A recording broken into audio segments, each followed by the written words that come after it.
A Leon County family pleading for answers following the death of their mother. Good evening, I'm Rusty Surratt. And I'm Carla Castillo. Last night we heard from the children of Janice Wilhelm, who insist there is something fishy about their mother's death. Tonight, the private investigator they hired says the Leon County Sheriff's Office may have kept a murder from ever being solved. News 3's Whitney Miller has part 2 of our investigation. When you write a book about this, you ought to name it, "If you want to murder your wife, move to Leon County."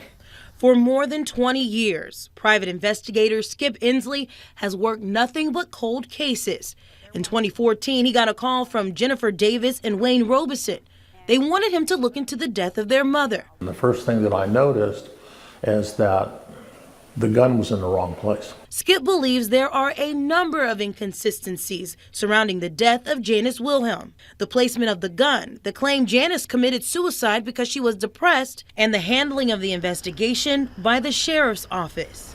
They did not print the gun. They didn't do a gunshot residue on the husband. They misplaced and lost gunshot residue kit on the victim's hands. Janice's children say it was Gerald who told authorities that she was depressed, that she stopped taking her medication, and that she even talked about taking her own life. The problem is the toxicology report came back and all of her medication was at its highest level in her system. So how can she be out of the medication for 10 weeks and have the medication still in her system? Skip contacted the medical examiner who ruled the death a suicide because his findings showed Janice wasn't capable of shooting herself from behind. A shot, he says, would have paralyzed her. There's the gun, and that's where she was shot. Her hands ended up back under the covers. The gun ends up 8 to 10 feet away from her. And how can she do that with a severed spinal cord? But the former private investigator maintains that the biggest problem with the case is the way it was handled by law enforcement. It looks like they didn't do anything.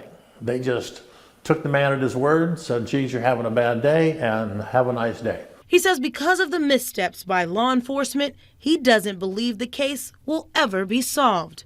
Unfortunately, law enforcement officers in some cases are more interested in their personal image than they are in trying to solve a crime. In Leon County, Whitney Miller, News 3. Now, we want to be clear, we did reach out to the Leon County Sheriff's Office, but the agency declined to respond to the family's allegations. However, they did tell us that after closing the case and ruling it a suicide, it was presented to a grand jury by the Texas Rangers. Now, since the taping of this story, Skip Inslee has stopped investigating this case.